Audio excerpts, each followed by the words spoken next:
Essa figura mostra exatamente aí a Bacia de Santos, né? Então vocês têm ali alguns blocos aí bastante interessantes para a gente, inclusive ali o de Merluza e Lagosta, e a gente vê que alguns ciclones passam exatamente em cima desses blocos. Alguns mais próximos à costa, outros mais afastados, mas o que a gente tem observado é que nos últimos anos eles têm se transformado em alguns ciclones bastante críticos, né, em um aspecto bastante crítico da meteoceanografia, importante aí para essa operação das plataformas.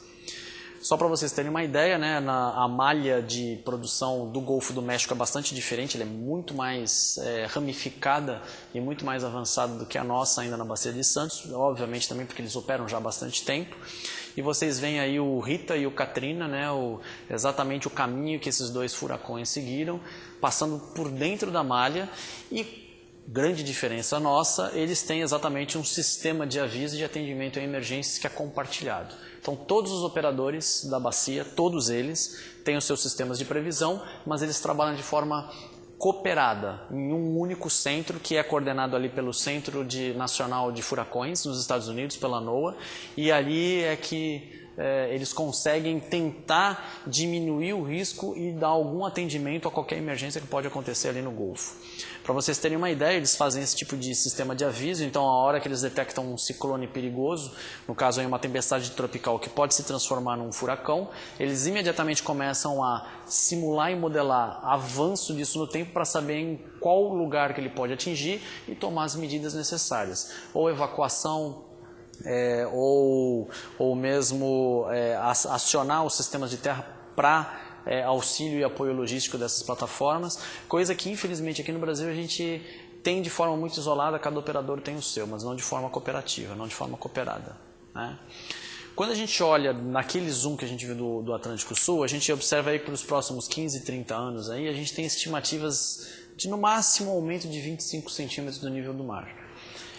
Isso aí se a gente tiver realmente o aumento médio de temperatura que a gente está observando aí de 3 graus, né?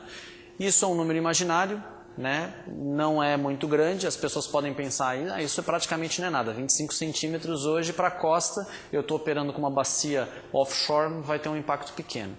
Mas na verdade o impacto desse aumento do nível do mar ele é grande principalmente porque ele vai alterar e vai afetar a circulação e por onde que esses ciclones estão passando. Então, essa ciclogênese, essa criação desses ciclones e por onde eles estão passando, eles são induzidos pelo aumento da temperatura. E a gente percebe que eles estão se aproximando numa taxa de 100 km próximos à costa a cada 5 anos. Hoje em dia, então, o caminho ciclônico é lá pelo meio do Atlântico, fora da zona da bacia produtiva. A cada 5 anos ele entra 100 km mais para dentro da bacia, até que vai chegar, se a gente for fazer um cálculo aí, que daqui a uns 20 anos mais ou menos nós vamos ter ciclones aí de força considerável passando exatamente pelo meio da Bacia de Santos. Se a gente somar esses efeitos aí no número de ciclones e também na vorticidade individual desses sistemas, a gente vê aí que nos próximos anos a gente deve ter ciclones força 2, força 3 muito mais persistentes e muito mais danosos. A pergunta é, nossas plataformas estão projetadas para isso? Na verdade a gente sabe que não. Na verdade a gente sabe que inclusive se eu pegar uma plataforma lá da Bacia de Campos e transportar ela para a Bacia de Santos, se eu pegar um ciclone como Catarina, ela afunda. Ela simplesmente vai a pique.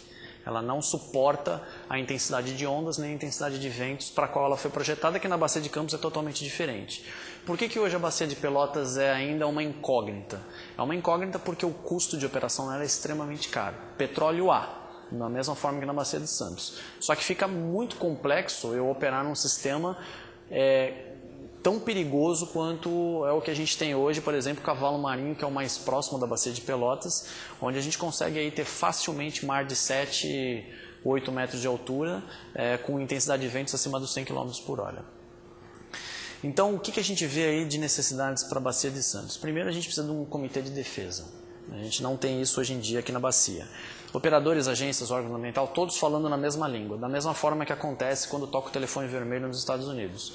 Todo mundo entra numa sala onde você tem todas as previsões meteorológicas e eles podem acionar um ou outro mecanismo de defesa instantaneamente daquela sala. Isso não pode ser uma informação sigilosa. Não pode. É interessante porque, por exemplo, a Petrobras considera dado meteossonográfico como sigiloso. Ela não pode fornecer. E não fornece mesmo.